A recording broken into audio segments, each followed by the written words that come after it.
Greetings, Rovers. As I'm sure most of you are aware, the past few weeks have been filled with non-stop drama, discussions, react exceptions, and PvP between the gacha communities and within the specific games themselves.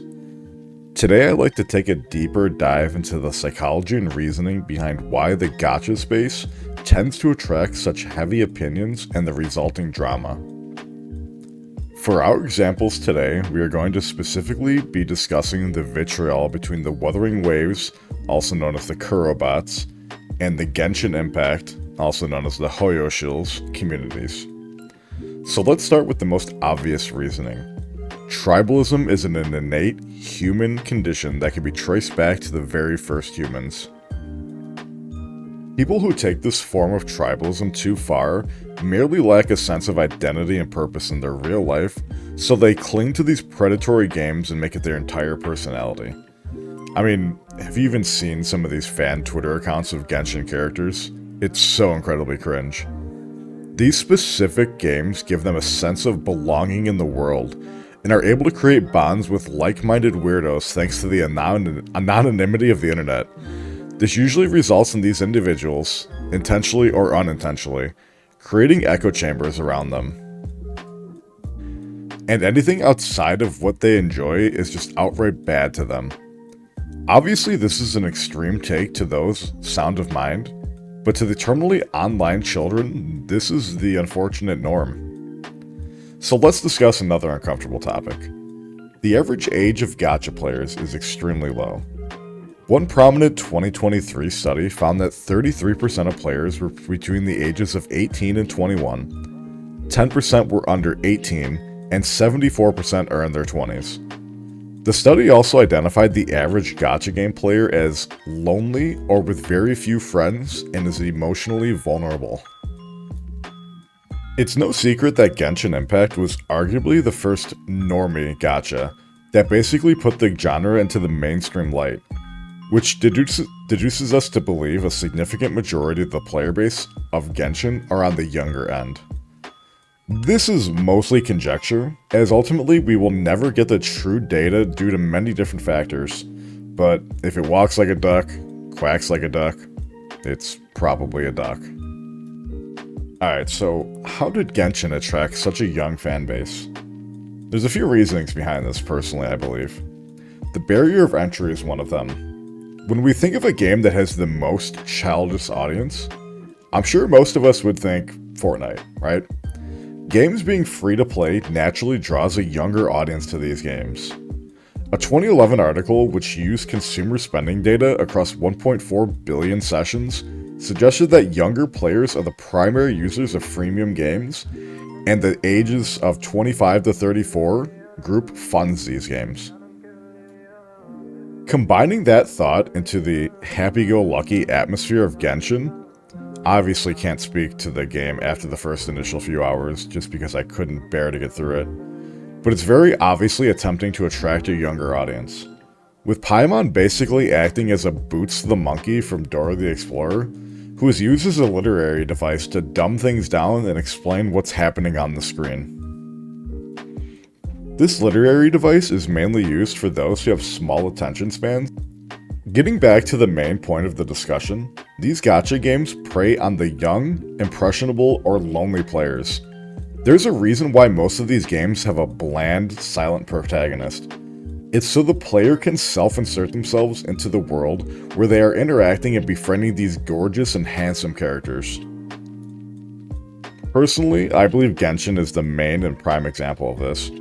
The game came out shortly after the COVID pandemic started. People were bored, lonely, seeking any connection they possibly could when they had virtually zero. The stars aligned perfectly and was the solitude a lot of people needed at the time. Once someone has invested time, energy, or money into something, they will defend it as much as they possibly can. If another game came out that overshadowed the game they invested their time or money into, they will naturally be spiteful of the competition it has towards their game. They want to be validated that their choice is better, so they go out of their way to disparage anything that isn't their own. Gacha games are extremely fickle as well. as the end of service is a huge threat to most games, and a few bad months in a row could be the end for the vast majority of them. If that were to happen, everything you've invested into the game is gone, and there's absolutely nothing to recoup from it except from just the memories. There's no getting back the money or time you've sunk into the game, and it's just suddenly gone, and there's nothing you can do about it.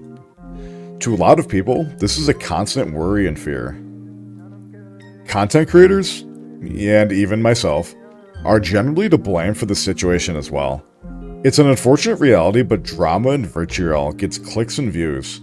For the vast majority of content creators out there, this is their main income. It's a no-brainer to discuss and cover drama when it's the fastest way to gain relevance and keep food on the table for yourself. This is incredibly obvious in the Genshin community, where Tectone has become such a boogeyman that they even go as far as censoring his name. They put themselves on a pedestal constantly, having a holier-than-thou attitude, and acting like they are above the drama or ever dipping their toes into it. Take this clip of Zyx for example, who got one guide in his Twitch stream. You know he's gonna farm this clip even if you don't mention him? I'm genuinely talking about the random one guys on Twitter though. I'm not talking about the fucking P. Diddy of gacha games, okay? If I was talking about him, I'd fucking tell you I'm talking about him. Although it applies a bit too, but that's not who I'm talking about. He's not, bro. He's not. He just means well. He's not farming anything. Bro, he means well. No, man.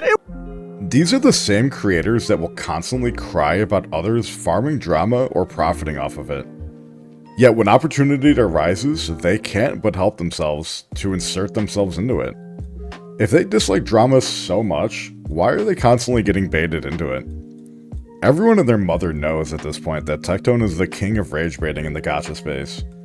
If they truly dislike drama as much as they tout, they would just ignore him. Just accuse someone of sexual crime? I guess because it's better than insult someone. Bro, don't insult someone and then accuse someone of rape without evidence. First of all, I just said the P. Diddy of gacha. These creators are just as bad as the people that they constantly virtue signal about. How someone can insinuate someone is guilty of SA on a baseless accusation, and then turn around and act like they're the golden boy is completely beyond me. Time. Hey chat, you know, people cause drama with me. It's not because I'm an asshole, it's not because I'm a bad person, it's not because I actively lie to my audience, it's not because I try to manipulate people, it's not because I use manipulation tactics, it's not because I deceive my viewers. It's just because they're out of content. It's just because they're out of content, chat. Even I remember Fob, who didn't want to side, just got called a fence sitter and a coward. I mean, it's different with Fob. Like, Fob isn't refraining from engaging because he doesn't want the drama. Fob is actively engaging with the drama while refusing to choose a side, when there's clearly a side that's in the wrong. I think it's completely fair to call Fob a fence sitter and a coward.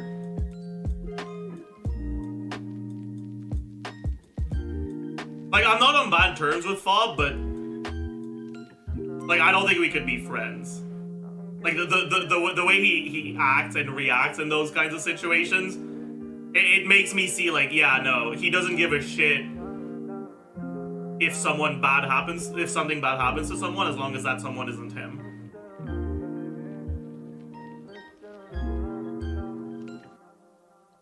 Here's another harsh reality many people fail to understand. Your favorite content creators generally do not care about the game nearly as much as you think they do. Unhinged gamers will generally devote their life to these games, and it becomes their entire being and personality. Meanwhile, the average content creator is the exact opposite, getting into these games for money and then continuing to play them just to stay relevant. I should be the only motherfucker getting praise in the Genshin community because I don't spend money on Genshin Impact. This is one major trap that content creators continue to fall into. They associate their entire brand and personality with one game. It's obviously fine to start with when building a brand, but if you continue to become complacent with your reach, not only are you damaging your long-term success, you're giving the green flag to those that have an unhealthy relationship with the game, that it's okay to be married to a game and anything else is just blasphemy. Unfortunately, it's a perpetuating cycle. The content creator continues to get views for covering a game they may not necessarily like, and the mentally ill continue to get validation by watching their streamer play the same game every time they stream, over and over and over. It's completely obvious the amount of astroturfing the Hoyoverse community has done specifically to the Wuthering Waves community. In the most recent weeks, the Gacha Gaming subreddit removed the Wuthering Waves 2.0 broadcast post shortly after it was posted. Meanwhile, other Gacha games' livestream announcements were left untouched. Alongside this issue, the official Wuthering Waves 2.0 broadcast chat was spammed for days with varying copy-pasted messages absolutely shitting on the game. It's pretty obvious that the vast majority of these were bots, and they weren't actually real humans. So on the flip side, the Wuthering Waves community isn't innocent of shitty behavior as well. The most recent controversy comes from the Game Awards, where Balatro won Mobile Game of the Year over Wuwa. The official Wuthering Waves community on Discord was filled with hate messages towards Balatro and its developer, and it got so bad that the moderation team had to lock the channel.